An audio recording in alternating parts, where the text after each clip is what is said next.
Nous vivons dans une société où ceux qui crient le plus fort semblent gagner, où la précipitation est considérée comme une vertu, où l'inquiétude est confondue avec l'ambition. Cependant, peu de gens savent que les erreurs se font dans la précipitation. Le chaos existe à l'intérieur du bruit. Le véritable succès, celui qui dure lorsque l'éclat éphémère s'estompe, émerge de ce qui semble improbable pour le reste du monde, la tranquillité. Combien de décisions hâtives avez-vous prises en agissant dans le feu de l'action? Combien d'opportunités avez-vous laissé passer parce que vous étiez trop impatient d'attendre? L'agitation est-elle vraiment un signe de créativité, ou n'est-elle que le nouveau visage de l'insécurité? La réponse peut être inconfortable, mais elle est nécessaire. Ce que beaucoup appellent agir rapidement n'est que le miroir d'un esprit qui n'a pas encore maîtrisé son propre temps intérieur. Le stoïcisme sert de phare au milieu de la tempête. Cette philosophie ancienne, suivie par des penseurs tels que Sénèque, Épictète et Marc Aurèle, ne garantit pas de formule magique, mais elle jette les bases pour que vous deveniez quelqu'un qui ne désespère pas dans le tumulte, ne plie pas sous la pression et ne se perd pas dans le bruit. Tout au long de ce cours, vous apprendrez pourquoi la tranquillité n'est pas l'absence de mouvement, mais plutôt la pleine présence.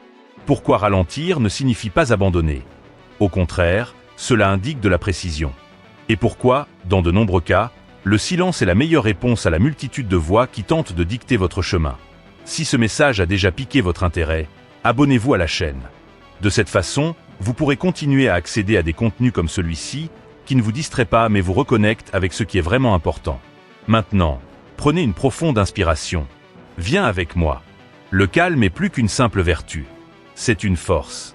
Maintenant, il est temps d'apprendre à l'utiliser. Combien de fois vous êtes-vous retrouvé à lutter contre la réalité? Luttant contre ce qui s'est déjà produit, ce que vous ne pouvez pas changer, et ce qui est hors de votre contrôle? L'épuisement naît de la friction silencieuse avec l'existence. Le stoïcisme nous enseigne que le calme ne se trouve pas en essayant de contrôler le monde, mais en reconnaissant où votre pouvoir s'arrête et votre liberté commence. Marc Aurèle a déclaré « Accepte tout ce qui t'arrive comme étant tissé dans le schéma de ton destin.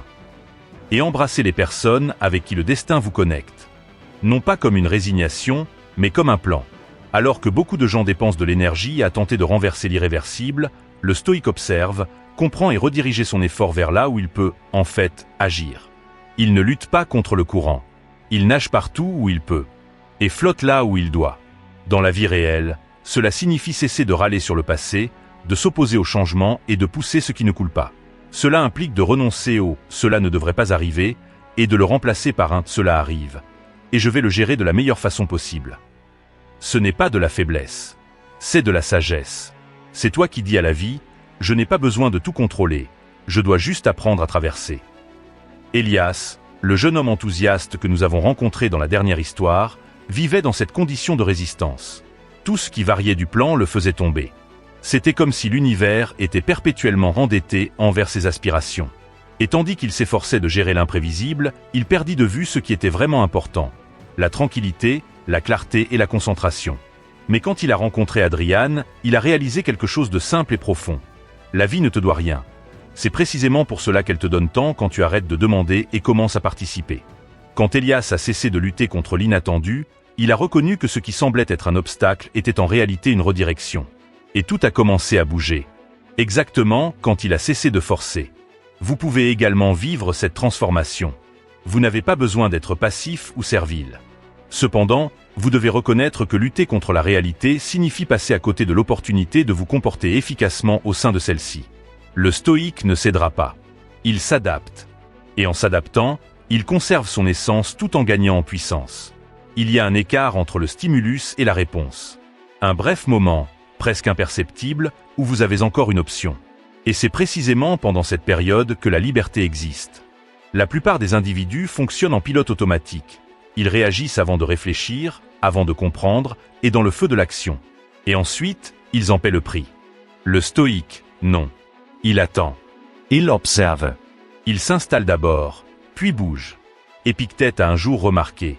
Ce ne sont pas les événements qui nous troublent, mais notre jugement à leur égard. Cela suggère que la manière dont vous réagissez à un problème est ce qui vous abaisse, et non le problème lui-même. Quand l'esprit est stressé, tout semble pire. L'erreur se magnifie, l'anxiété déforme, et la précipitation prend le dessus. Et dans cette condition d'incertitude, toute décision est périlleuse.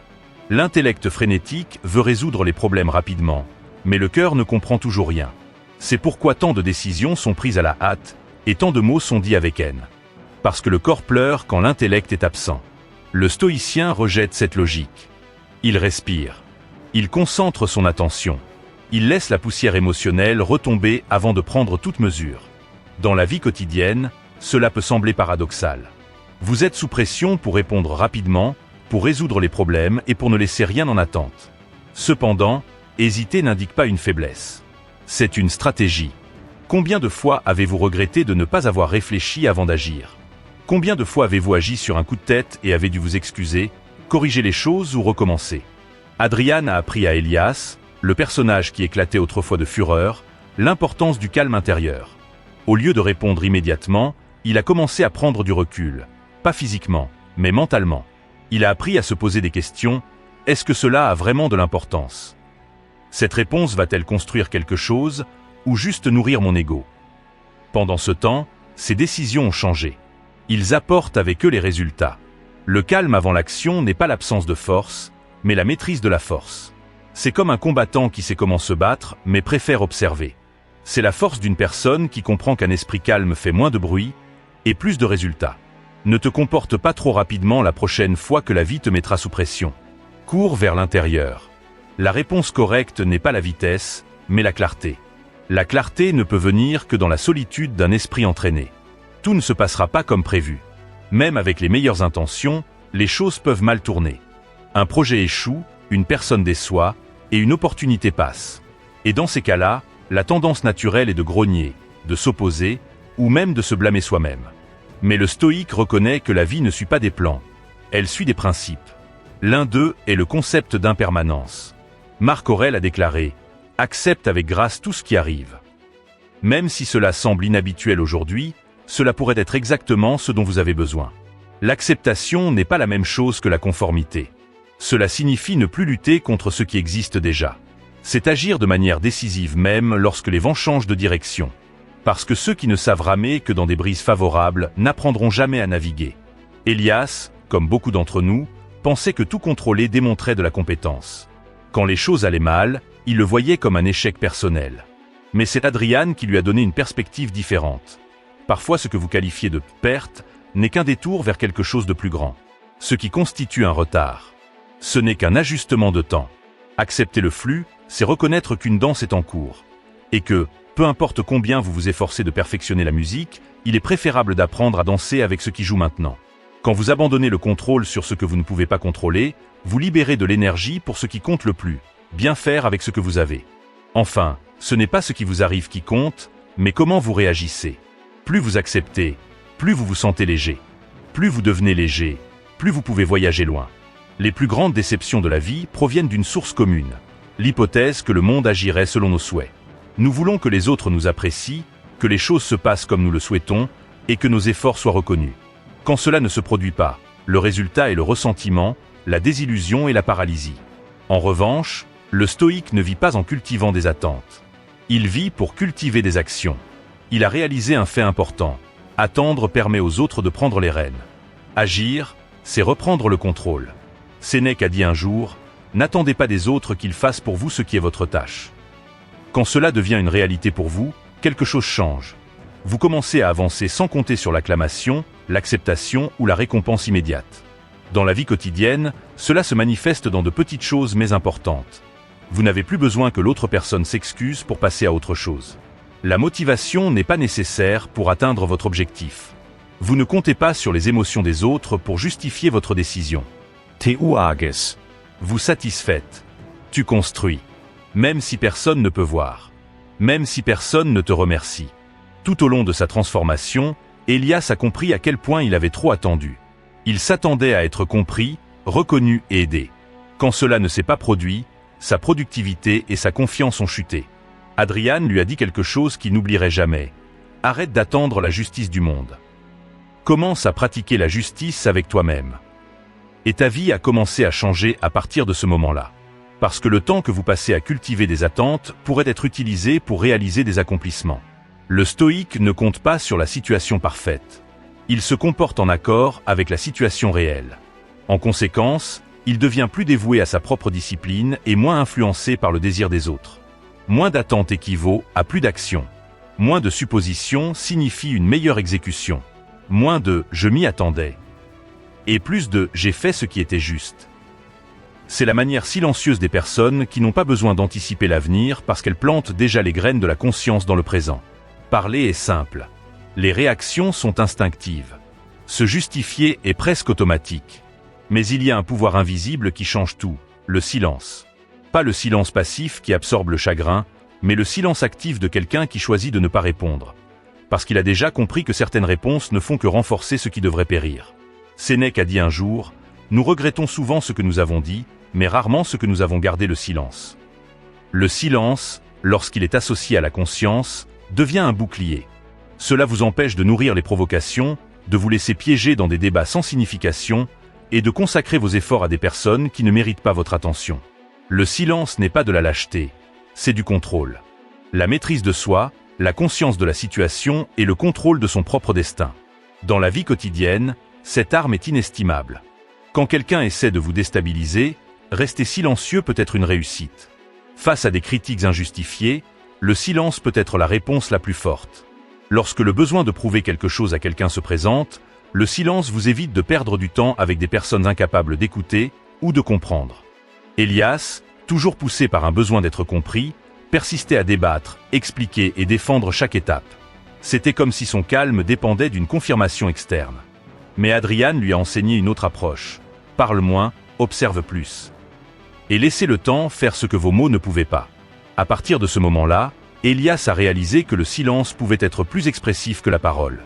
Le stoïque choisit où diriger ses paroles parce qu'il comprend que ce qui est dit à la hâte diminue la vérité qu'il souhaite exprimer. Le silence, en revanche, nécessite de la force.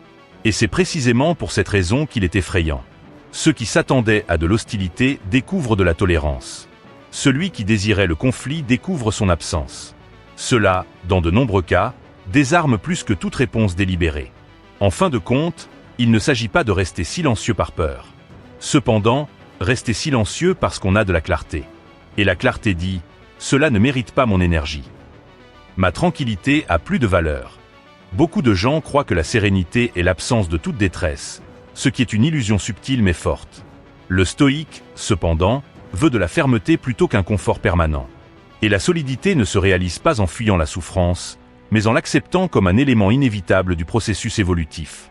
Selon Épictète, la souffrance est la réaction à ce que nous considérons comme inacceptable.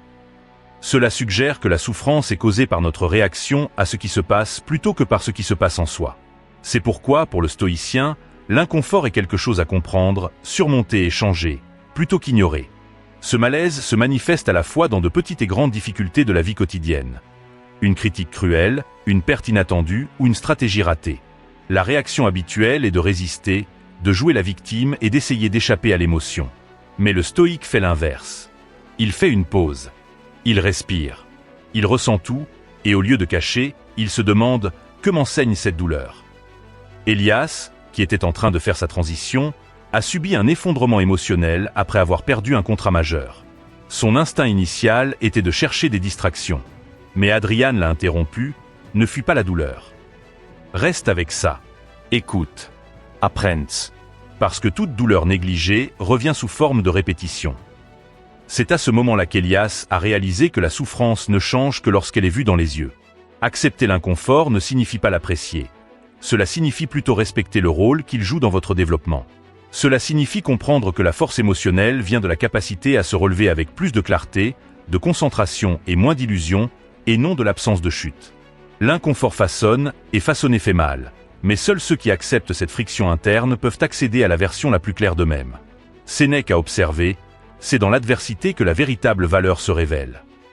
La véritable valeur n'est pas de ne jamais tomber, mais plutôt de laisser chaque chute vous apprendre à mieux tomber, jusqu'au jour où vous ne craindrez plus la terre, car vous savez que les racines de la grandeur naissent dans les profondeurs de l'angoisse. Le stoïcien comprend que la première étape vers la liberté est de reconnaître l'abondance qui existe déjà. L'esprit humain a une tendance dangereuse à se concentrer sur ce qui manque, sur ce qui n'est pas encore arrivé, sur ce que les autres ont, et sur ce qui semble toujours hors de portée. Marc Aurèle a observé « Ne perdez pas de temps à souhaiter ce que vous n'avez pas. Remerciez ceux pour ce que vous avez déjà, et vous saurez ce qu'est la richesse. » Dans ce sens, la gratitude n'est pas un rituel d'optimisme forcé. C'est la clarté. C'est la réalisation que vous avez déjà plus que ce dont vous avez besoin. Et qu'en le reconnaissant, vous vous élevez émotionnellement au-delà de la rareté mentale qui ravage tant de vies. La gratitude stoïque ne se manifeste pas seulement verbalement dans la vie quotidienne. Cela se manifeste dans la façon dont vous prenez soin de vos possessions, dans la façon dont vous regardez votre corps, les quelques vrais amis que vous avez, le toit qui vous protège, et l'esprit qui continue de raisonner. C'est l'acte d'observer le quotidien avec révérence. Parce que rien n'est garanti, et accepter cela change tout. Élias, au début, ne pouvait percevoir que ce qui manquait. Il voulait plus d'argent, plus de notoriété et plus de succès. Même lorsqu'elle accomplissait quelque chose, elle se fixait rapidement un nouvel objectif. Jusqu'à ce qu'Adrian lui dise « Si tu n'apprends pas à être reconnaissant, rien ne sera jamais suffisant. » Pas même le succès. Et là, pour la première fois, Élias vit que son urgence était motivée par une faim émotionnelle plutôt que par un besoin véritable. La gratitude stoïque a un autre effet puissant. Elle réduit l'anxiété. L'anxiété est la progéniture de la projection constante dans le futur. Et la gratitude vous ancre dans le maintenant, dans le moment présent, dans la réalité tangible. Quand vous commencez à être vraiment reconnaissant, le désir devient plus pur, plus équilibré. Vous voulez toujours évoluer, mais sans porter l'idée que votre vie est inachevée. Sénèque a dit un jour, « Celui qui n'est pas reconnaissant pour peu ne sera pas reconnaissant pour beaucoup. » Cette phrase encapsulait une vérité dure. Ceux qui n'apprennent pas à valoriser ce qu'ils ont vivront dans une dette éternelle envers ce qu'ils n'ont pas, et cette dette, réelle ou imaginaire, ne sera jamais réglée. La seule façon de vivre en paix est de reconnaître ce qui existe déjà et de s'appuyer sur cela. La gratitude ne vous rend pas complaisant. Au contraire, elle vous donne du pouvoir, car les personnes reconnaissantes agissent à partir de l'abondance plutôt que du manque, et agir à partir de l'abondance est l'approche la plus claire, la plus ferme et la plus efficace pour atteindre tout ce qui se présente à vous, sans sacrifier ce que vous avez déjà. Nous sommes entourés de bruit, notifications, comparaisons, opinions, distractions, un bombardement constant de stimuli qui détourne notre attention, draine notre énergie et nous éloigne de ce qui compte vraiment. Le pire, c'est que cela se produit silencieusement, et au moment où nous nous en rendons compte, nous sommes déjà trop occupés pour vivre. Le stoïcien voit cet excès comme un poison, non pas parce qu'il méprise le monde, mais parce qu'il comprend que lorsque tout est important, rien ne l'est. Sénèque a écrit « La vie est courte, et nous la rendons encore plus courte en la gaspillant sur des choses triviales. » Il ne parlait pas seulement de consommation, mais aussi de dispersion, de bavardage excessif, de distraction et d'attachement à des problèmes qui ne sont pas les vôtres. Dans la vie quotidienne, ce bruit prend de nombreuses formes. Les réseaux sociaux, les débats inutiles, les urgences des autres, les pensées répétitives. Chacun d'eux prend une part de votre présence, et plus vous vous divisez, moins vous construisez. C'est pourquoi le premier geste de quelqu'un qui cherche la clarté n'est pas d'ajouter, mais de couper. C'est dire non à ce qui est bruyant et oui à ce qui est important. Quand Élias décida de changer, il réalisa que son esprit était rempli de voix qui n'étaient pas les siennes. Ce qu'ils attendaient de lui, ce qu'il devait faire, la peur de décevoir, le désir de reconnaissance. Tout cela résonnait sans fin jusqu'à ce qu'Adrian lui donne une tâche simple et brutale. Reste silencieux pendant 1 heure. Sans distractions. Juste toi et toi-même. Et c'est dans ce silence qu'Élias réalisa à quel point le bruit l'avait éloigné de lui-même. La réduction du bruit n'est pas la même chose que l'isolement. C'est la reconnexion. Cela ouvre la voie à l'émergence du discernement. Marc Aurèle a remarqué « Faites seulement ce qui est nécessaire. Considérez seulement ce qui est nécessaire. » Cette remarque saisit le cœur de la clarté stoïcienne. L'objectif est de vivre mieux plutôt que plus longtemps. Ne pas tout faire, mais faire ce qui est important. Choisir de se concentrer sur ce qui est le plus important demande du courage. Vous devrez décevoir les attentes. Vous devrez vous séparer des distractions qui vous ont fait sentir occupé. Vous devrez choisir entre la gratification instantanée et le développement constant. Mais à la fin, vous réaliserez que cela en vaut la peine. Parce qu'en solitude, en se coupant du reste, en se disciplinant.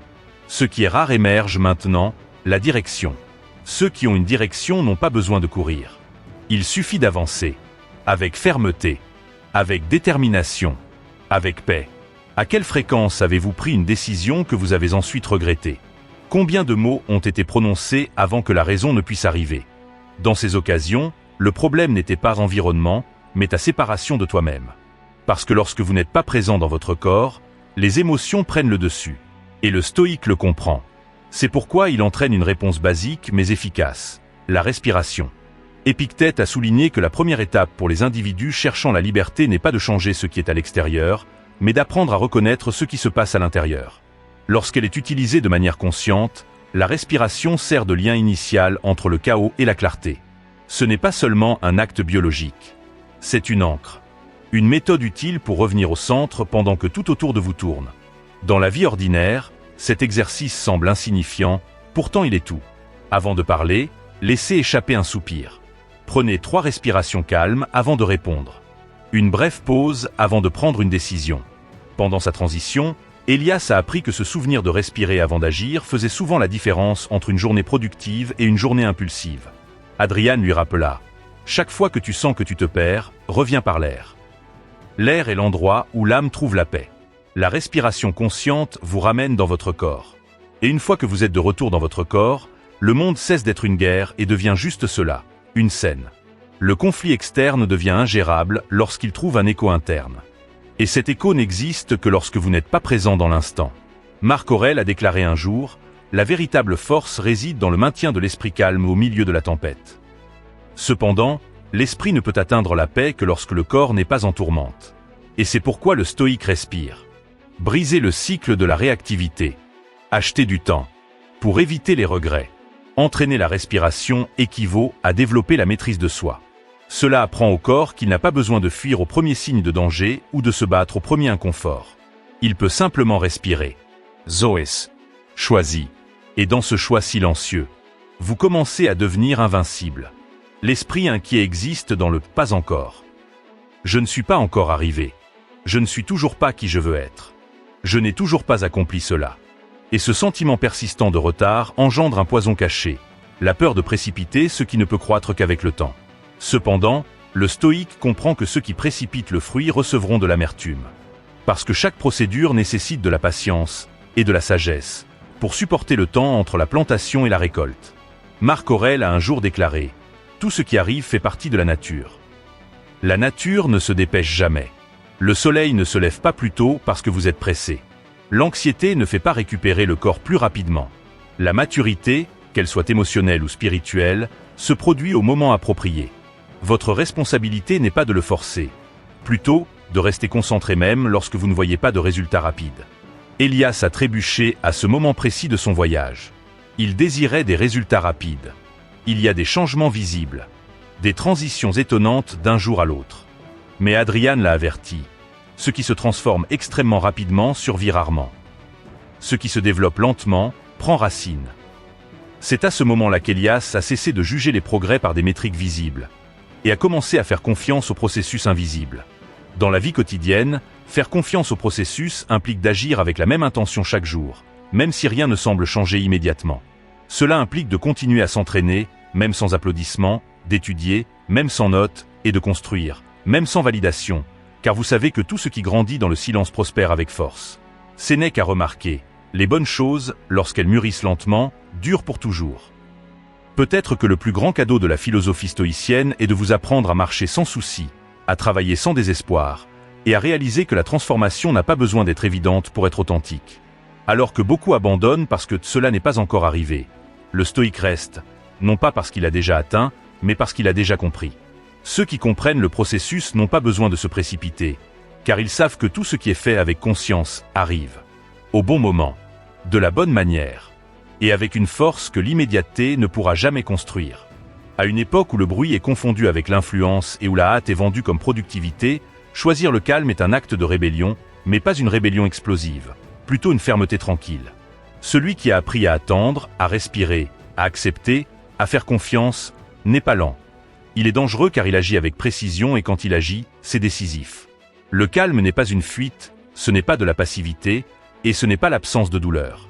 Le véritable calme est le résultat de nombreuses chutes où, au lieu de crier, on a choisi de réfléchir, et au lieu de réagir, on a choisi de rester. Dans ce rester, la force est née. Le stoïque ne vit pas en paix parce qu'il ne souffre pas. Plutôt, il vit en paix parce qu'il a appris que la souffrance est une partie nécessaire du voyage et qu'y résister n'ajoute qu'au poids. Il comprend que tout a son temps, que ce qui ne vient pas n'était pas destiné à être maintenant, que ce qui a été laissé derrière n'était plus nécessaire, et que ce qui compte vraiment ne nécessite jamais de hâte, mais seulement d'être présent. Vous n'avez pas besoin d'être le plus rapide, le plus fort ou le plus acclamé. Vous devez simplement être celui qui reste lorsque l'impulsion échoue, celui qui maintient la clarté lorsque le monde perd son équilibre, celui qui transforme plutôt que de crier, celui qui construit plutôt que de demander, et celui qui accomplit plutôt que de promettre. Parce qu'en fin de compte, la véritable force ne réside pas dans le contrôle des autres, mais dans le fait de ne pas être dominé par quoi que ce soit, même pas par la précipitation, ni pour l'ego, ni par peur, et c'est ce que la tranquillité procure, la souveraineté. Sénèque a dit un jour, « Celui qui est calme en lui-même ne craint aucune tempête ». Puissiez-vous être cette présence, ce centre, et que votre paix devienne votre arme la plus puissante pour conquérir le monde dorénavant.